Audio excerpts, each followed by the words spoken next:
네, 정말 훌륭하고 존귀한 분들이 오셔서 얼마나 감사한지 모르겠습니다. 요즘에는 우리가 만날 때마다 정말 이렇게 건강하게 지내고 만난다는 것은 얼마나 큰 정말 주님의 그 보호하심인가, 이거를 다시 생각하지 아니할 수 없습니다. 우리가 이렇게 삶 속에서 하나님의 보호하심과 인도하심을 느끼면서 이것이 행복이라고 이렇게 감사하면서 사는 여러분들 모두가 되시기를 주님의 이름으로 축원합니다. 기도하면서 말씀을 열겠습니다. 할렐루야. 하나님 감사합니다. 오늘도 하나님께서 거룩한 주일 저희들에게 허락하시고 한 주간도 잘 살도록 보호하시고 인도하셨다가 이제 하나님 저희들 다시 만나 하나님의 말씀을 나누게 하시니 감사드립니다. 하나님 이 시간 우리가 하늘의 권세 있는 말씀을, 능력 있는 말씀을 나눌 때 우리의 영혼이 더욱 하나님 아버지 살찌고 윤택하게 하여 주셔서 세상에 나가 힘있게 살도록 도와주시옵소서. 하나님께서 이 시간을 친히 주장하여 주시기를 원하오며 우리 구주 예수님 이름 받들고 기도드리옵나이다. 아멘.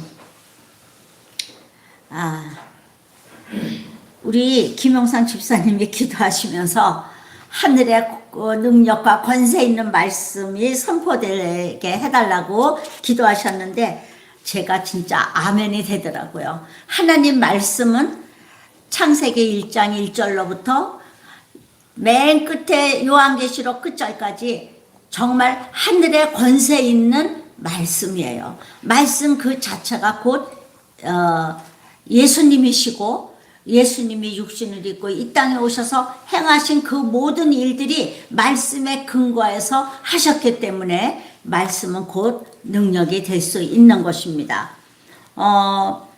여러분들이 집에서 텔레비로 예배를 드리시던가 유튜브로 많은 아마 이렇게 하나님의 말씀을 접하실 거예요.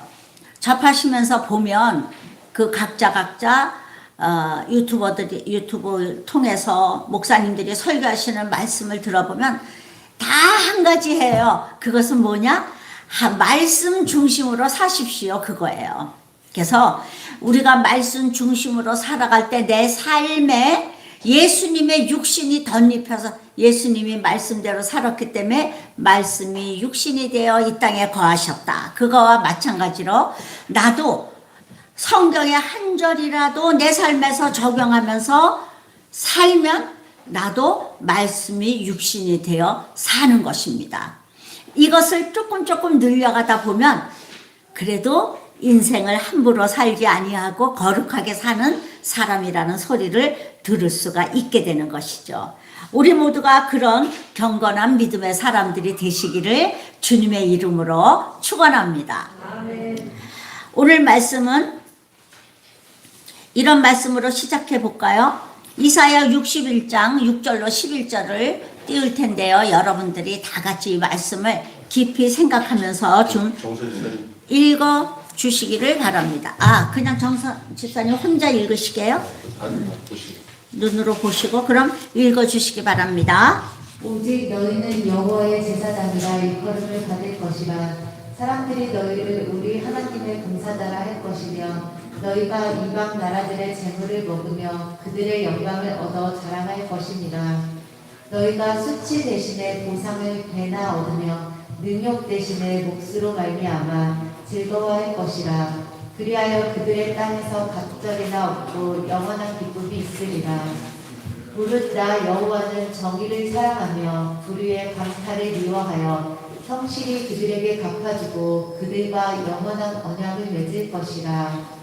그들의 자손을 묻 나라 가운데에 그들의 후손을 만민 가운데에 알리리니 무릇 이를 보는 자가 그들은 여호와께 복 받은 자손이라 인정하리라. 아멘. 내가 여호와로 말미암아 크게 기뻐하며 내 영혼이 나의 하나님으로 말미암아 즐거워하리니 이는 그가 구원의 옷을 내게 입히시며 공의의 겉옷을 내게 더하시니 신랑이 사모를 쓰며 신부가 자기 보석으로 단장을 갖게 하셨습니다.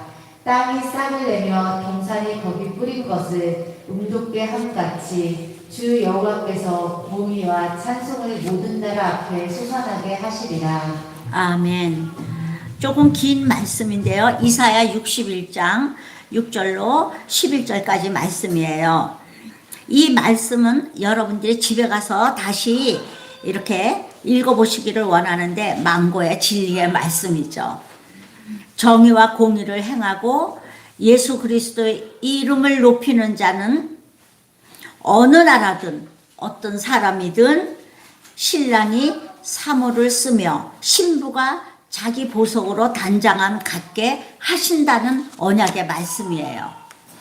하나님께서는 영원 무궁토록 정의와 공의를 행하십니다. 또한 우리도 우리 하나님 앞에서 그렇게 살기를 원하시는 분이에요. 그래서 우리가 그렇게 행할 때 하나님께서는 우리에게 칭찬을 해주시는데 마침내 우리가 이렇게 신부로 곱게 단장한 자라. 세상 사람들의 눈에는 어떻게 보이는지 모르지만 아버지께서 우리를 보실 때 신부가 단장한 것 같이 보이게 해주신다는 것이에요. 신랑이 사모를 쓰며 신부가 자기 보석으로 단장함 갖게 하셨습니다. 그래갖고 막 저는 그 아가서를 하면서 가장 놀란 것이 뭐냐면 진주 이야기가 많이 나와요. 진주 이야기가. 자기 보석. 그 이야기가 많이 나오는데 진주가 뭘 상징하느냐? 예수 그리스도로 인하여 흘린 눈물이 진주라는 것입니다. 그래서 여러분 우리가 이 세상을 살면서 우리가 가지고 있는 이 가치관 이 모든 것은 하나님 앞에 가면 아무것도 아니에요.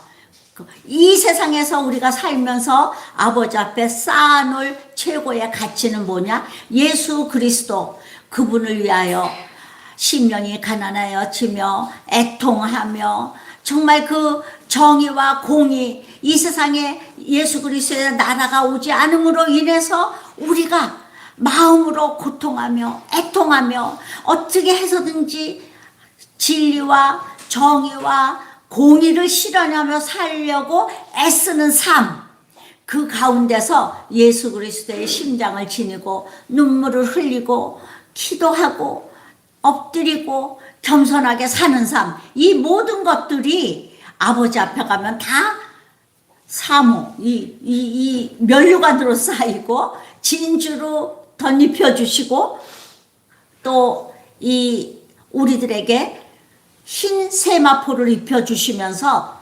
하늘나라에서는 예수 그리스도께서 맞아 주신다는 것이에요.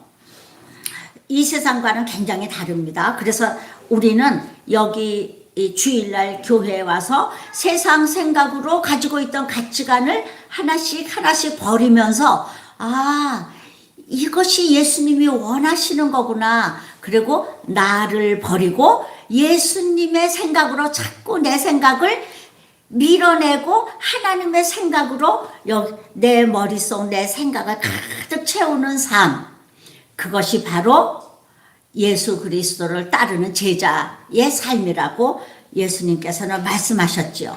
우리는 그것을 위하여 이렇게 교회에 와서 말씀을 듣는 것입니다. 우리는 지금 일주일에 한 번씩 교회에 와서 이렇게 예배를 드리고 말씀을 듣죠. 호세아 선지자가 살았던 이 이스라엘 땅, 호세아 선지자가 지금 계속해서 심판과 저주를 선포하는 이 이스라엘 나라, 유다 나라, 이 나라는 아예 신정국가예요. 아예 신정국가. 그런데도 이 사람들이 이생의 안목을 쫓아, 그리고 눈의 정욕을 쫓아, 심령의 그 죄악된 마음을 쫓아 살아갈 때 신정국가라면 하나님을 무시하고 사는 거죠. 그리고 다윗이 하나님을 잠시 잊었을 때 내가 나를 무시했다. 하나님이 그러신 것처럼 하나님을 무시하고 무엇을 더 존중히 여겼느냐? 세상 풍조를 더 존중히 여기면서 살았죠. 그때 하나님께서는 이스라엘에게 지금 진노하심으로 이 말씀을 하시는 것입니다. 선지자가 말을 낼 때 성경에서 우리가 이 말씀을 읽을 때 우리는 정말 이 말씀이 살아있는 하나님의 말씀으로 잘 알아들어야 돼요. 권능과 권세 있는 말씀, 능력과 권세 있는 말씀으로 알아듣고 엎드릴 줄 알아야 된다는 것이죠. 지금 이스라엘 백성들이 얼마나 잘못하고 있는지 하나님께서는 이 지금 오늘 읽은 5절 말씀 1절로부터 끝절까지가 전부 심판의 말씀인데요. 19절까지입니다. 19절까지 전부 심판의 말씀인데 오늘 말씀 중에 우리가 유념해야 될 말씀은 첫 번째는 좀 먹게 하신다고 하셨어요. 좀 먹게 하신다. 무엇을? 내가 에브라임에게는 종 같으며 유다 족속에게는 썩이는 것 같도다. 지금 맨 처음에는 이스라엘 심판만 얘기하시다가 이제는 유다까지 같이 겸하여 막 하시는데 이거는 왜 그러냐면 유다도 같이 망해가기 때문이에요. 유다도 이스라엘을 본받아서 따라가기 때문입니다. 유다도 지금 같이 심판하신다고 말씀하고 계십니다. 에브라임은 북왕국을 가리키고 또 유다 족속은 남왕국을 가리키죠. 여기에서 좀은 의복을 망치는 그 해충을 가리키고 썩이는 것은 나무를 갉아먹는 나무벌레를 가리킵니다. 나무도요 속에서부터 썩는 그런 벌레, 썩이는 벌레가 있거든요. 겉은 멀쩡하게 써 있는데 어느 날 바람 불면 힘없이 픽 쓰러졌어. 보면은 속이 다 썩었어요. 그건 왜냐면 그 나무를 파먹는 벌레에 의해서 그렇게 됐죠. 옷이 좀을 먹는다. 그거는 뭐 지금은 뭐 좀 먹는 일이 별로 없지만 옛날에는 특히 털옷 같은 거 그런 거 장에 잘못 넣어두면 입으려고 보면은 좀이 먹어갖고 뻥뻥뻥뻥 뚫려 있는 것을 볼 수가 있는데요. 하나님께서 우리도 알 수 없는 사이에 이 옷이 좀 먹는 것을 알 수가 없어요. 나무 속이 썩는 것을 알 수가 없어요. 어느 날 보면은 그렇게 되어 있는데 그것은 뭐냐면 하나님께서 돌이키지 아니하고 계속해서 범죄하는 북왕국에게 진노하사 저들을 서서히 파멸시키겠다는 뜻이에요. 너희가 알지 못하는 사이에 어느 사이에 다 썩어 있다. 이런 거를 상징하는 것입니다. 이것은 얼마나 무서운 말씀인지 모릅니다. 우리들도 이 세상을 살아가면서 조금 세상 속에 젖어들어서 알지 못하는 사이에 나도 모르는 사이에 내가 좀비 나를 파멸시키고 있지 않은지 자신을 늘 돌아보아야 되는 것입니다. 하나님께 새 생명을 받았습니다. 그 새 생명을 날마다 정말 아주 그냥 아까 우리 김영상 집사님 오늘 아주 아름다운 기도를 하셨는데 정말 길가에 나는 푸른 포기까지도 아름답게 피어나는 계절이잖아요. 싱싱하게 이렇게 살아나는 내 영혼을 갖고 가야 되는데 어느 사이엔지 시들시들하게 그저 말씀도 안 먹고 생수 같은 하나님의 말씀을 먹지 않아서 시들시들해서 말라서 비틀어지는 그런 영혼을 갖지는 않았는지 혹은 내 영혼 속에 종을 키우고 있지 않는지 내가 스스로 영혼이 병들어가고 있는 것도 알지 못하고 병들어가고 있는 것은 아닌지 날마다 나를 돌아보아야 하는 것입니다. 그것을 어리석은 자라 그랬지요. 우리가 나를 좀 먹는 것은 가장 무서운 적은 바로 나예요.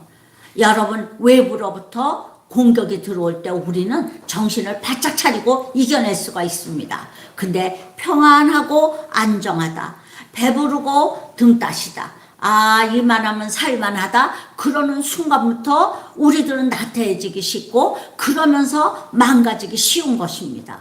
항상 깨어 있어야 되는 것이죠. 우리 사도 바울의 고민을 읽어보겠습니다. 우리들도 이런 고민을 늘 하죠. 아, 나는 왜 이 모양인가? 나는 정말 거룩한 삶을 살고 싶고 막 이런 말씀을 들으면 맞아, 나도 오늘부터는 거룩하게 살아야 돼 막 이렇게 다짐을 하지만 어느새 슬그머니 무너지고 있는 나를 발견할 수가 있죠. 사도 바울도 그랬다고 고백한 장면입니다. 로마서 7장 15절로 25절입니다. 우리 같이 또 정선양 읽어주시기 바랍니다. 로마서 7장 15절로 25절입니다. 내가 행하는 것을 내가 알지 못하노니 곧 내가 원하는 것은 행하지 아니하고 도리어 미워하는 것을 행함이라.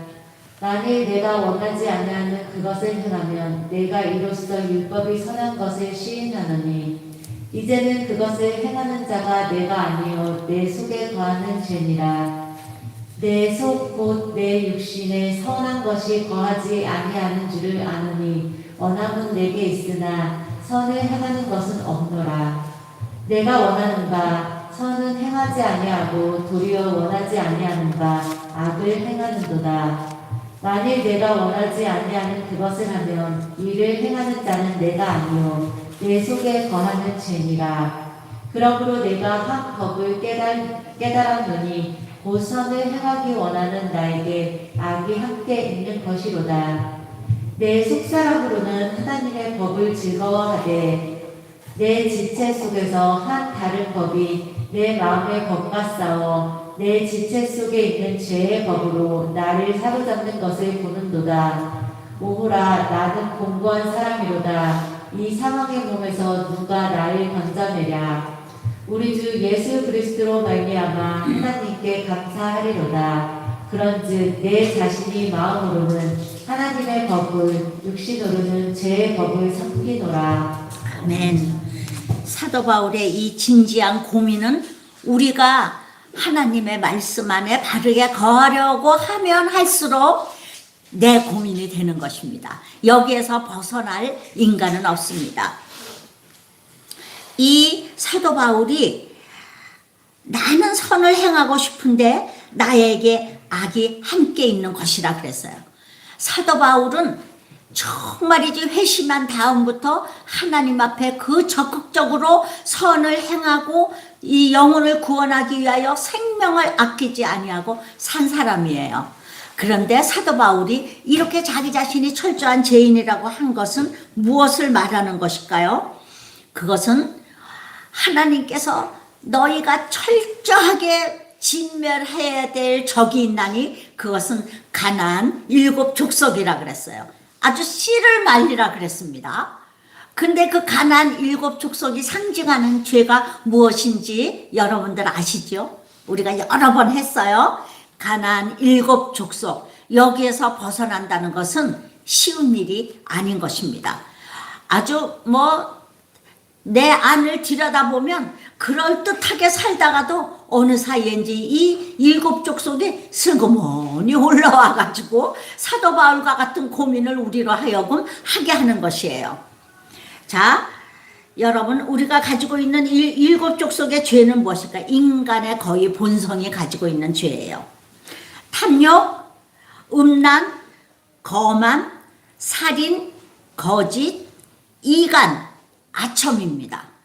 요거는 말이죠, 겉으로 잘 드러나지 않지만 우리 속에 종같이 우리를 갉아먹는 것이에요. 그래갖고 내가 좀 거룩한 듯 하면 어느 사이인지 슬그머니 얼씨구 네가 거룩해? 너 조금 전에 요런 생각하지 않았어? 그러고 나를 정죄하는 것이 무엇이냐? 바로 요런 마음들이에요. 아주 겉으로는 얼마든지 우리들 그럴듯하게 살 수 있습니다.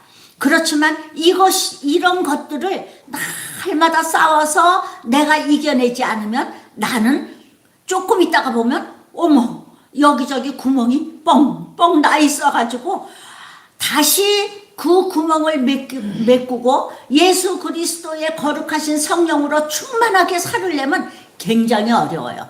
겉으로는 그럴듯하지만 성령 충만하지는 않습니다. 그냥 사는 거예요.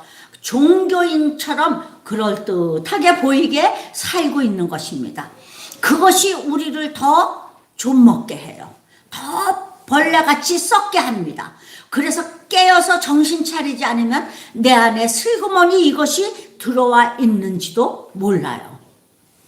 그래서 이렇게 보면 여러분, 우리가 하루 종일 물론 말 안 할 때는 몰라도 말하는 중에 어느 사이인지 나도 모르게 슬쩍슬쩍 보태서 말하고 빼고 말하고 그렇게 말하는 게 얼마나 많은지 몰라요. 얼마나 우리 마음에 질투가 많은지 몰라요. 시기가 많은지 몰라요. 탐욕이 많은지 몰라요. 나는 매일매일 내가 회개하는 것이 있는데 그게 뭐냐면 내가 탐욕이 많다는 사실이에요. 어저께도 저녁에 기도하러 왔다가 제가 사모님이 열심히 뜯어놓은 상추를 가져갔어요. 근데 많이 가져갔어요. 내가 그걸 담으면서요 어떻게 생각하는지 아세요? 진짜 아주 이 속에 욕심이 가득하구나. 내가 먹을 만큼 가져가야 되는데 어제 먹는 만큼 더 가져갔어요. 그러면서 그거 항상 반성하면서도 항상 그래요. 제 마음에 탐심이 없어졌느냐? 아니에요. 저는 예수 그리스도로 인해서 아주 늘 넉넉해요. 늘 그래요. 그러면서도요, 보면은, 저 떡을 갖다 놓으면, 난 하나만 더 가져갔으면 좋겠다.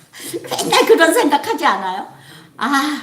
그거에서 아직도 첫 번째 탐욕, 요것도 못 벗어난 죄인임을 고백하지 아니할 수 없습니다.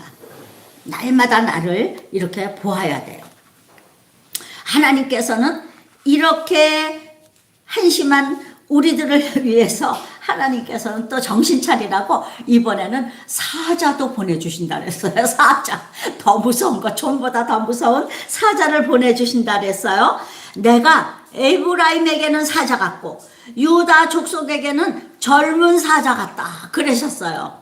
그래서 이들은 탈취하여 갈 사자가 짐승을 잡아가지고 쫓아가서 잡으면 어느 짐승이든지 다 숨죽이고 있지, 가서 사자님 그러지 마세요. 그럴 사람 하나도 없습니다. 그럴 종족이 하나도 없어요. 사자는 그거를 움켜가면 그냥 먹는 게 아니라 찢어서 먹는 거야. 고통 속에서 살게 된다는 것을 의미하는 것입니다. 그래서 하나님께서는 이스라엘은 역사상 가장 잔인한 왕국이었던 아수르 왕국이 이 이스라엘을 침범해서 데려가게 만들어요. 그래서 이스라엘을 갈갈이 찢어갖고 아주 이스라엘은 독립운동 하나도 못하게, 둘도 같이 살지 못하게, 부부도 다 떨어져서 마누라도 다른 놈한테, 남편은 다른 여자한테 다 종족을 아주 완전히 흩었어요. 하나님께서는 이스라엘에게 이렇게 철저히 벌을 내리셨습니다. 그러면 유다는 어떻게 했느냐? 제가 지난주에도 얘기했잖아. 유다는 말이죠. 하나님께서 유다 백성을 통해서 예수님이 오셔야 되잖아요. 예수님이. 그래갖고 빨리 이 아수르를 없애고 그 130년 이스라엘이 싹 망하고 유다가 망하기까지 130년이거든요. 그 130년 사이에 아수르는 완전히 망해서 없어지게 하고 신바벨론을 일으켜가지고 바벨론한 느부갓네살을 통해서 요 이스라엘을 이제 유다를 먹게 해요. 그래갖고 그 느부갓네살이 아마 그 당시 역사가들이 그런 교훈을 받았는지도 몰라요. 아수르는 너무 나쁜 나라였어. 우리는 그러지 말자. 그래서 왜 2차 대전 후에 적십자사도 생기고 포로 수용소를 해갖고 포로 교환도 생기고 막 이렇게 잔인한 전쟁 하지 말자 막 반성한 것처럼 지금 이제 이때에도 무슨 반성이 일어났는지 느부갓네살은 포로들을 잡아가면 너네들끼리 살아. 너네들 종교 인정해 줄게. 그리고 너희들 왕족 인정해 줄게. 그래갖고 유다 왕족이 그대로 종족이 보존되어서 예수 그리스도 오시기까지 유다의 혈통이 내려와요. 다윗의 혈통이 내려옵니다. 그런 놀라운 역사를 하나님께서 만들어 주셔서 바벨론에게 유다는 넘어가게 하셨습니다. 여러분, 우리가 이렇게 이 세상을 사는데 아주 하나님 아버지께서 역사를 묘하게 이끌어 가시고, 사람들은 전부 지네들 지혜로 자기네들이 어떤 힘으로 요렇게 해는 것 같아도 배후에서 우리 하나님께서 처음부터 창세 때부터 요한계시록까지 다 계획을 세우시고, 왜 영화 감독이 영화를 찍으려면 영화의 시작서부터 끝까지 다 시나리오대로 영화를 찍잖아요. 우리 하나님께서도 역사를 다 만들어 놓으시고 이제 그 역사를 이끌어 가시는 거예요. 감독은 누구냐? 예, 우리 하나님이세요. 감독 하나님. 이제 그 하나님께서 그 요소에 적절한 배우를 투입을 하시는 거예요. 이때는 느부갓네살이 필요하구나. 느부갓네살을 일으켜야지. 고레스가 필요하구나. 고레스를 일으켜야지. 그래갖고 고레스가 태어나기 몇백 년 전에 벌써 이름까지 지어가지고 유다를 놓게 하시잖아요. 그 각본을 누가 쓰셨느냐? 하나님이 쓰신 거예요. 그래서 여러분, 우리가 다 선택해서 우리는 너네는 몇 년도서부터 몇 년도까지 살 건데 매일 교회라는 교회를 다녀. 그 교회를 다녀야 돼, 너네들은. 그래갖고 우리가 우리 맘대로 다른 교회로 옮길 수 있느냐? 절대 그거 안 됩니다. 절대 안 돼요. 왜냐하면 하나님께서 허락지 아니하셨기 때문이에요. 우리 친구 하나는 아들이 장석교회를 다니니까 아유, 우리 교회도 시끄럽고 그냥 나도 장석교회 다니까. 그리고 수요일날 장석교회 와서 앉아가지고 기도를 시작하는데 하나님께서 너는 왜 여기 와서 앉아있느냐? 그러셔갖고요, 벌떡 일어나서 도망갔대요, 자기네 교회로. 그거 하나님이 허락하시지 않으면 안 되는 거죠. 그리고 너는 그 교회에 가서 너는 뭐를 해. 내가 너는 이런 재주를 줄게. 나는 정선이에게 찬양 잘하는 은사를 줄 테니까 너는 매일 교회 가서 그거 해.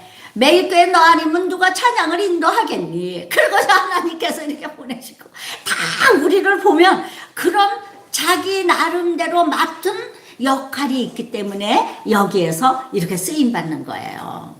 이런 모든 것들이 여러분들이 하나님의 섭리입니다. 주님 감사합니다. 제가 그 일에 충성하게 해주세요. 그 기도를 하면 하나님께서 너무너무 기뻐하시면서 그 재주를, 그 은사를, 그 달란트를, 그 사명을 잘 감당할 수 있는 사람으로 충성되이 여겨서 써주시는 거예요. 하나님, 저는 청소를 열심히 하겠습니다. 그러면 그냥 그 일만 잘해도 하나님께서 여러분들에게 하나님 복을 내려주실 줄 믿습니다. 정말이에요.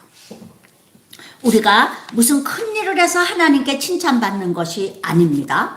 하나님께서 만들어주신 내 모습 이대로, 정말 하나님께서 나에게 주신 은혜 그대로 하나님 앞에 나올 때 우리 하나님께서는 그 은혜를, 그 사람의 달란트를 기쁘게 받으셔서 어머, 너는 적은 능력을 가지고도 열심히 살았구나. 그리고 그 위에 복을 더 얹어주시는 거야.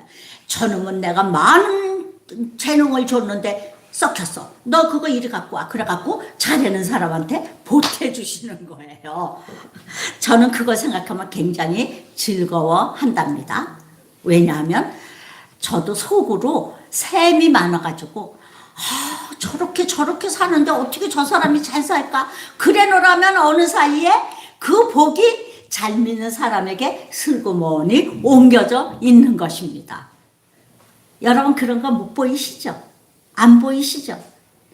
저는 그런 사람 몇 사람 알아요. 그렇기 때문에 그게 굉장히 즐거워요. 자, 그 다음에는 우리 하나님께서 어떻게 하시는지 아세요? 맨 처음에는 종과 벌레로 그러시더니, 그 다음에 사자도 보내시더니, 그 다음에 뭐냐면 이제는 얼굴을 돌리신대요. 점점 징계의 이게 도수가 높아져 갑니다. 하나님께서 얼굴을 싹 돌리신다는 것이에요. 여러분 시기와 질투 뭐 흉보고 이런 것도요, 그 사람에게 관심이 있을 때 그러는 거예요. 아, 저 사람은 도무지 안 되겠구나. 그러면요 내 마음속에서 싹 지워버립니다. 관심을 안 둬요. 그 사람이 어떻게 하든지 나하고는 상관이 없는 사람이 되는 거예요. 하나님께서 내가 이놈아 좀을 보낼 거야. 그럴 때는 그래도 뭐예요? 하나님 잘못했어요. 그럼 용서하시려 그러는 거예요. 그리고 내가 너희들에게 저 포로로 보낸다. 그러면 포로로 가서라도 정신을 차려서 어떻게 해서든지 하나님에게 용서를 받고 나를 본토로 보내주세요. 그러길 원하실 때 그렇게 하는 거예요. 그런데 그 얼굴을 돌려버린다. 그럴 때는 아주 관심이 없어요. 무관심하신 거예요. 그때가 가장 큰 징계라는 것입니다. 여러분 이스라엘이 정말이지 가장 큰 고통은 뭐냐? 우리가 가장 큰 고통은 뭐냐? 아무리 기도하고 아무리 부르짖어도 아무 응답이 없을 때, 그때요 막 이게 가슴이 터져 나갈 것 같아요. 늘 하나님과 동행하고 기도하다가 어느 날부터 하나님께 기도했는데 아무 말씀도 안 하세요. 그런데 그 기간에 하나님이 아무 말씀도 안 하신다. 그 기간을 정말 지혜롭게 보내는 사람들이 있거든요. 아, 내가 뭔가 잘못했다. 하나님 용서하십시오. 하나님 제가 잘못한 거 있으면 깨닫게 하시고 회개하게 해주십시오. 그러고 하나님 제가 오늘부터 기도를 시작하겠습니다. 말씀을 읽겠습니다. 하나님 제가 골방에서 아버지께 회개합니다 하고 막 그 기간 동안을 하나님 앞에 열심을 내서 살잖아요. 그러면 어느 날 하나님께서 나를 확 높은 자리로 올리셔서 만나 주시는 걸 느낄 수가 있습니다. 그런데 그때 하나님 안 계시나 봐. 그리고 하나님은 저 사람에게는 하나님이지만 나 같은 사람은 뭐 돌아보지도 않으셔. 그리고 그때 하나님을 놓쳐버리면 영영 잃어버리는 것이에요. 하나님께서는 이스라엘 백성을 너무 사랑하셔서 아론에게 민수기 6장을 보면 너는 내 백성 이스라엘을 이렇게 축복하라 그러셨어요. 여러분 잘 아시죠? 여호와는 내게 복을 주시고 너를 지키시기를 원하며, 요거는 제사장이 이제 백성들에게 하는 거예요.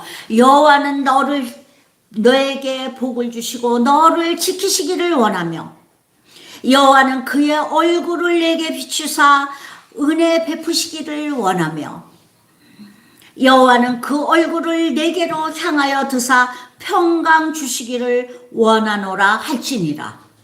이거는 뭐냐면 내가 그렇게 말해라. 그거는 내 말이다 이거예요. 여호와께서 이스라엘 백성을 향하여 복을 주시고 지키시고 은혜 베푸시기를 원하신다는 거예요. 그리고 내가 얼굴을 들어서 항상 너희들을 비춰주고 너희들을 향하여 얼굴을 든다는 거예요. 너희들이 나를 바라보도록 내가 얼굴을 너희들에게 향하고 있겠다. 이 언약이신 것이에요. 그러면 이 백성들이 하나님 아버지하고 하나님의 얼굴을 사모하면서 기도할 때 내가 너희들을 평강으로 인도해 주겠다. 이런 말씀이신 거예요. 하나님은 이렇게 친히 약속해 놓으셨어요. 내가 그렇게 해주겠다. 근데 그 얼굴을 너희를 향하여 드신다 그랬는데 하도 말을 안 들으니까 하나님께서 얼굴을 싹 돌리시는 거야 이렇게. 그러면 어떻게 되는 거예요? 하나님 안 계신 세상에서 사는 거잖아요. 그러면 우리는 못 살아요. 하나님 안 계시면 잠시라도. 여러분들 제발 여러분들이 하나님에게 얼굴을 향하여 드시기를 간절히 축복합니다.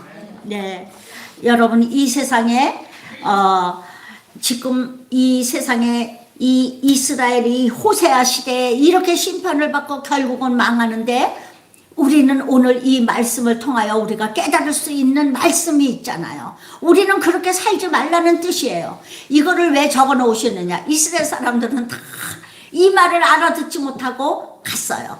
그렇지만 하나님께서는 이제 오고 오는 백성들을 사랑하시고 아끼사 이 말씀을 가지고 너네들이 그 이스라엘 백성과 유다 백성이 어떻게 살았는가를 보라 이거예요. 그래서 너네들은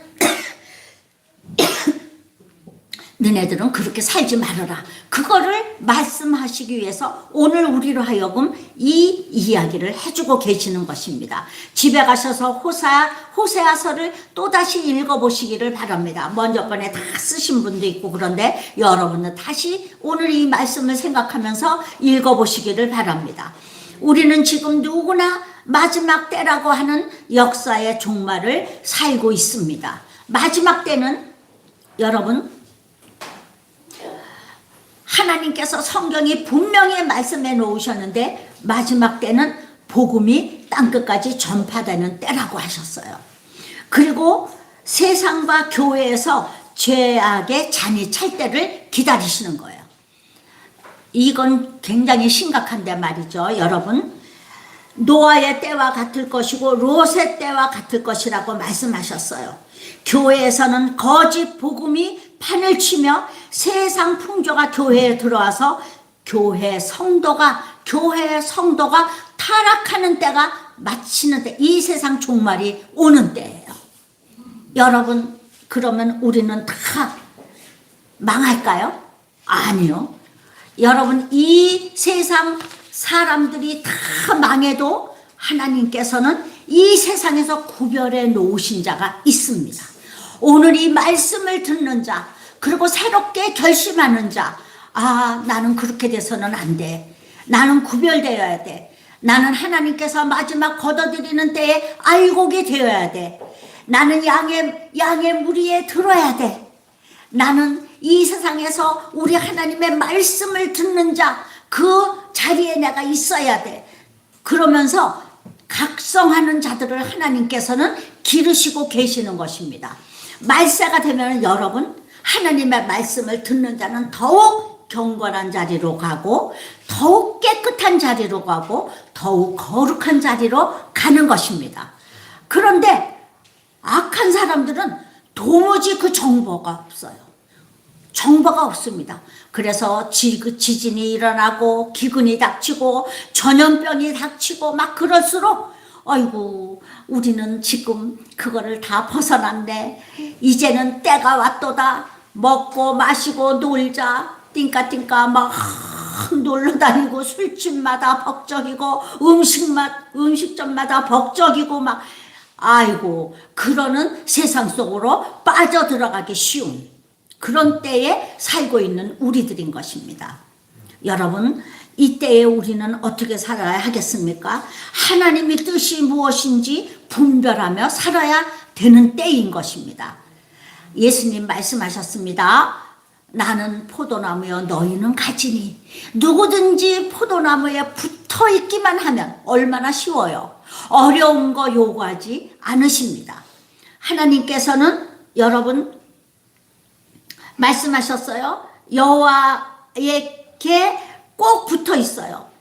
그리고 예레미야서에 보면 그 뿌리를 강변으로 뻗치라 그랬거든요. 강변으로 뿌리를 뻗치라. 강변에는 언제나 물이 있습니다. 우리는 언제나 교회에 오면 생수 같은 말씀이 흘러나와요. 그 말씀을 우리는 마셔야 돼요. 싱싱해야 되는 것입니다. 그리고 예수 그리스도 앞에 꼭 붙어 있으면 저절로 나의 삶의 열매가 주렁주렁 맺히게 되는 것이에요. 그 삶을 살으라는 것이에요. 하나님께서 너희들더러 세상을 변화시켜라. 너희들이 무슨 큰일을 해라. 그런 거를 요구하시는 것이 아니라 여러분들이 각자의 자리를 지키고 각자의 달란트를 따라 충성을 다하고 하나님 아버지 앞에 감사와 찬양이 넘치는 삶을 사는 그 단정한 삶, 정결한 삶, 이것으로서 예수 그리스도 앞에 살고 있으면 우리 하나님께서는 불필요한 가지는 떼어내 주시고 우리를 더 정결한 사람으로 다듬어 주시면서 알곡으로 만들어 가시겠다는 것입니다. 여러분, 그 은혜의 자리에 여러분들이 계시기를 주님의 이름으로 축원합니다. 우리들 모두가 알곡이 되어서 세상이 요란하고 막 이 키 까부르면, 여러분들 중에서 키질 해본 분 없죠? 해본 분? 저도 해봤어요. 이거 할 줄 알아요, 저요. 키질을 하면 말이죠. 알곡은 안으로 들어와요. 껍데기는 밖으로 날아가고 마는 것입니다. 그러면 우리는 세상이 요란하고 세상이 험악할수록 점점 안으로 예수 그리스도 품 안으로 들어와서 알곡이 되는 여러분들 다 되시기를 주님의 이름으로 축원합니다. 기도하겠습니다. 할렐루야. 하나님 아버지 감사합니다. 오늘 예배드린 모든 하나님의 백성들이 다 가지에 든든하게 붙어있는 하나님 포도나무가 되기를 원하고, 또한 알갱이가 되기를 원하고, 또한 양무리가 되기를 원합니다. 세상이 요란하면 요란할수록 우리는 더욱 예수 그리스도의 품 안에서 하나님이 주시는 평강을 누리며 그 예수의 밝은 얼굴을 바라보며 사는 하나님의 귀한 백성들이 되기를 간절히 소망합니다. 하나님 아버지께서 이 시대에 하나님 우리들에게 울려주시는 나팔소리 같은 이 귀한 권능의 말씀, 살아있는 말씀을 받고 돌아가는 우리 주님의 백성들 심령 속에 예수 그리스도의 거룩하신 성령이 충만하기를 원하오며, 이 모든 말씀을 우리 구주 예수 그리스도의 거룩하신 이름 받들고 기도드리옵나이다. 아멘.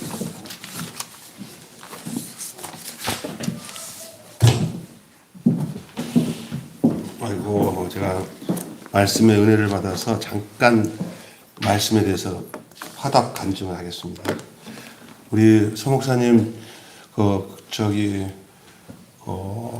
상추 이거 가져가는 거 더 가져가도 괜찮아요. 네. 그 가져가는 거 갖고 죄책감 갖지 말고 많이 가져가서 우리가 안 먹어도 서 목사님이 먹는다면은 더 가져가도 괜찮아요. 그 중심은 뭔지를 알겠는데 괜찮아요. 그리고 제가 오늘 말씀을 들으면서 이스라엘의 교만과 부패인데, 그 역사 속에 나오는 이스라엘이 바로 우리예요. 우리의 교만과 부패가 안일한 그런 상태에서 놓이면, 신앙이 안일한 상태에서 괜찮겠지 뭐 이 정도 뭐 하면서 자기도 모르는 상태에 좀이 썩어서 썩어져서 감각이 없이 그냥 지내다가 보면 어느 순간 무너질 때 그 안에 생명이 없는 그냥 거목이 쓰러져도 안이 다 썩어버린 거예요. 근데 그게 자기가 썩은 줄 모르고 썩는 거예요. 오늘 메시지의 내용이 너무나 나를 와닿는 것 같고, 우리가 어떻게 해야 되냐. 이스라엘 백성들의 모습을 보면 우리가 어떻게 해야 되냐. 우리가 좀 먹은 사람들처럼 썩어져 쓰러질 수밖에 없는 사람들, 젊은 사자가 와서 찢기는 고통을 표현해주고 있는데, 더 비참한 고통은 하나님이 그 얼굴을 돌리시는 거예요.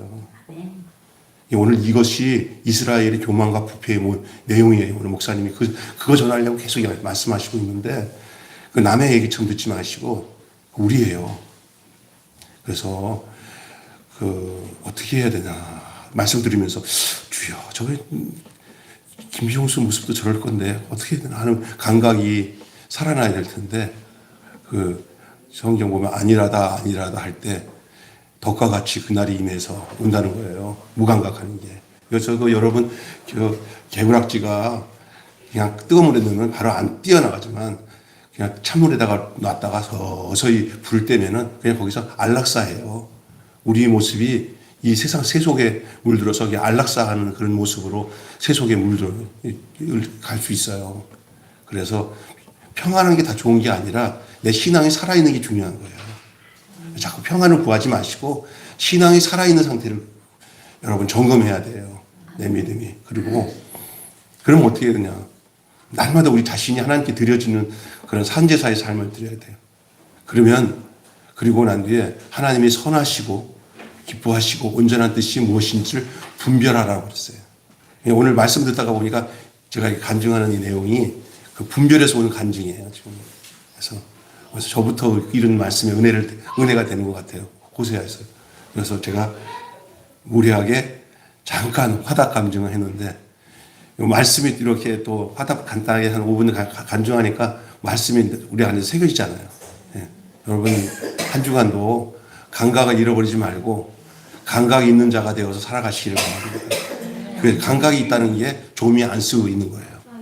예. 그러니까 조금 무감각하게 세속의 탐욕에 젖어서 우리 목사님의 감각은 상추예요, 완전히. 상추 갖고도 감각이 있어요. 근데 이제 거기에 죄책감 같은 거 갖지 마시고 우리가 허락해 줬으니까 서 목사님이 저기 상추를 넉넉히 가져가도 우리 사모님 뭐라고 하지 안 할 거예요. 그렇게 가져가시고. 저한테 얘기하고 가져갔어요. 목사님 내가 상추 가져가려고 했는데 그렇게 많이 가져갔어요? 네. 아이고. 이렇게 그렇습니다. 주님의 은혜가 오늘 이 아침에 이 낮에 우리에게 임한 것 같아요. 이런 잔잔하게 스며드는 생수 같은 말씀으로 여러분의 가슴을 젖어가면서 감각 있는 자로 살아갔으면 좋겠어요. 날마다 말씀을 묵상하면서 우리 다 같이 찬송가 213장 들으시면서